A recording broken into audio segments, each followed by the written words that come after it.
से लेकर उप मुख्यमंत्री केशव प्रसाद मौर्य तक चुनावी दौरों में व्यस्त हैं और सीएम योगी और डिप्टी सीएम केशव प्रसाद मौर्य आज मेरठ के अलग अलग विधानसभा में कई कार्यक्रमों में शिरकत करने पहुंच रहे हैं।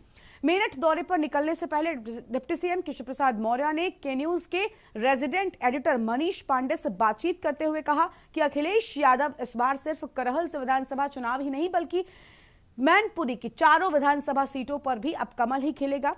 और यही नहीं, अखिलेश यादव पर निशाना साधते हुए डिप्टी सीएम ने यहां तक कह दिया कि अखिलेश यादव को लगता है कि प्रदेश के सारे गुंडे माफिया उनके साथ हैं। और भी कई मुद्दों पर केशव प्रसाद मौर्य ने विपक्ष पर हमला बोला। और आइए दिखाते हैं आपको केशव प्रसाद मौर्य की के न्यूज के साथ हुई एक्सक्लूसिव बातचीत।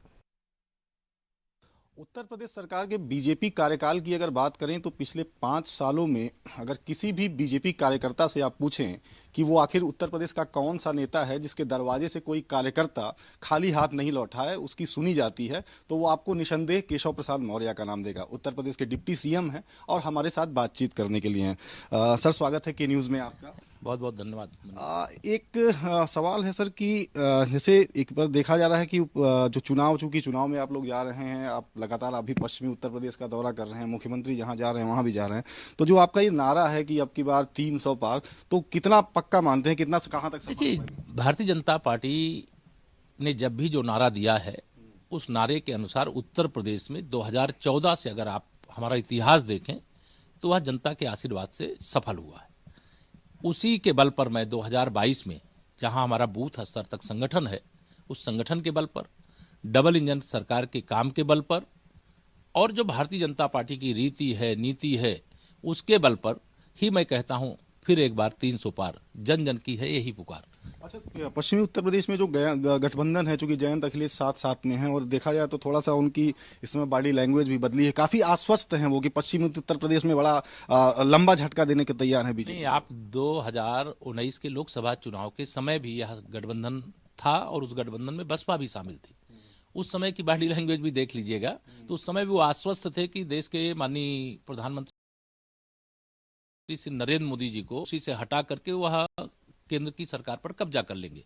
लेकिन जनता उनका जो बॉडी लैंग्वेज है उसको देख रही थी और उसका जवाब उन्होंने ईवीएम मशीन के में कमल के फूल की बटन दबा करके दे दिया। हमारे 64 सांसद और 51% वोट हमने विजय अर्जित की और सपा और उसके गठबंधन का सुपड़ा साफ हो गया। अच्छा, अभी थोड़ी देर पहले अखिलेश यादव ने ट्वीट किया है, उन्होंने बीजेपी पे हमला बोला है। उनका कहना है कि जो जितना बड़ा नेता है बीजेपी का वो उतना बड़ा झूठा है। देखिए, श्री अखिलेश यादव जी बहुत बौखलाए घबराए हुए। 2 महीने पहले के आप उनके कोई भी इंटरव्यू को देखिए तो कहते थे हम 400 सीटें जीत रहे हैं। अब उनसे पूछिए तो अब 400 नहीं बोल रहे हैं, क्योंकि उनको मालूम है कि 400 का दावा करने वाली समाजवादी पार्टी के गठबंधन को जनता ने 40 की सीमा पर ला करके समेट दिया है। और कल उन्होंने करहाल से नामांकन किया है। भारतीय जनता पार्टी ने भी भारत सरकार में हमारे जो कानून मंत्री हैं श्री प्रोफेसर SP सिंह बघेल जी को प्रत्याशी बनाया है। तो अब करहाल ही नहीं, मैनपुरी की चारों सीटों में भाजपा का कमल खिल रहा है, क्योंकि मैनपुरी जनपद को ये कहते थे सपा का गढ़ है। मैं नहीं मानता सपा का गढ़ है। अगर इनके पास गुंडे, अपराधी, माफिया नहीं होते तो वो सपा का गढ़ कभी नहीं हो सकता था।